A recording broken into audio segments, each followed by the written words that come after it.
যারা স্বৈরাচার তারা বাংলাদেশ থেকে পালিয়েছে, কিন্তু তারা আজকে ষড়যন্ত্র করছে দেশে এবং বিদেশে বসে। তাদের প্রেতাত্মারা আজকে লুকিয়ে আছে প্রতিটি ঘরে, এবং এই সচিবালয়ে আগুন জ্বালিয়েছে তারা, এবং তারা চাচ্ছে বাংলাদেশ রাষ্ট্রকে ব্যর্থ করে দিতে। আমাদের এই অন্তর্বর্তীকালীন সরকারকে তারা ব্যর্থ করে দিতে চায়, তারা বাংলাদেশকে ব্যর্থ করে দিতে চায়, ২৪ বিপ্লবকে তারা ব্যর্থ করে দিতে চায়, ৩৬শে জুলাইয়ের সংগঠিত বিপ্লবকে তারা ব্যর্থ করে দিতে চায়। তারা বাংলাদেশকে নিঃশেষ করে দিতে চায়। দেশে এবং বিদেশে বসে তাদের দোসররা আজকে ষড়যন্ত্র করছে।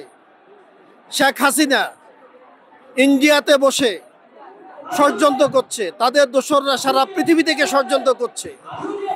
এবং স্বৈরাচারীর দোসররা যারা প্রশাসনে আছে, যারা সচিবালয়ে বসে আছে, সেখান থেকে বসে তারা আজকে ষড়যন্ত্র করছে।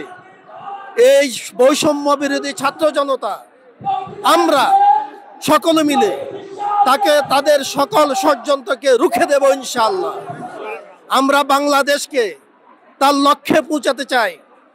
আমরা আমাদের এই বিপ্লবকে সার্থক করতে চাই। এই বিপ্লবের সুফলকে বাংলাদেশের প্রতিটি ঘরে ঘরে আমরা পৌঁছে দিতে চাই। এই ধরনের স্বৈর শাসনের পুনরাবৃত্তি হওয়ার সম্ভাবনা দেখা দিয়েছে। ষড়যন্ত্রকারীরা তারা ষড়যন্ত্র করছে, তারা চায় এই বিপ্লবকে ব্যর্থ করে দিতে, যার দরুন আজকে আবার এই ছাত্র জনতা মাঠে নেমেছে।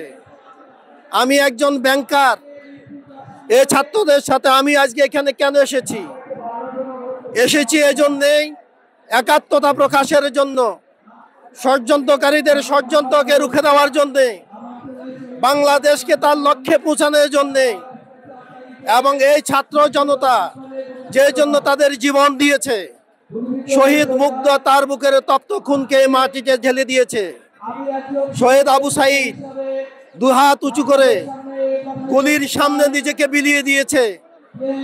হাজার হাজার ছাত্র জনতা তাদের বুকের তাজা রক্তকে ময়দানে ঢেলে দিয়েছে, বাংলাদেশের রাজপথে ঢেলে দিয়েছে। বাংলাদেশে এমন কোনো প্রান্তর নেই, এমন কোনো জনপদ নেই, এমন কোনো বাজার নেই, এমন কোনো শিক্ষা প্রতিষ্ঠান নেই যেখানে ছাত্রদের তাজা রক্ত সেখানে পড়েনি, যেখানে আমাদের ছাত্র আহত হয়নি, সর্বস্তরের জনতা এখানে আহত হয়নি। শিশুরা আহত হয়েছে, নারীরা আহত হয়েছে, যুবকরা আহত হয়েছে, বৃদ্ধরা আহত হয়েছে। ২০০০-এর মতো মানুষ তাদের বুকের তপ্ত খুনকে ঢেলে দিয়েছে এই বিপ্লবের জন্যে। সেই বিপ্লবকে আমরা ব্যর্থ হতে দেব? দিতে পারি না ইনশাআল্লাহ। যত লাগে আমরা আরো খুন ঢেলে দেব। রক্ত কত প্রয়োজন, যুদ্ধ আমাদের শেষ হয়নি। বুকের রক্ত ঢেলে দিয়েছে মুগ্ধ, পানি লাগবে পানি বলেছে বীর মুগ্ধ।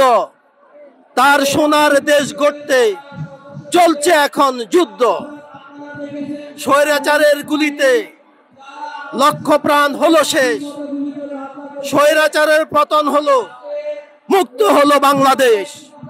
এই বাংলাদেশকে আমরা তার লক্ষ্যে পৌঁছে ছাড়বো ইনশাআল্লাহ।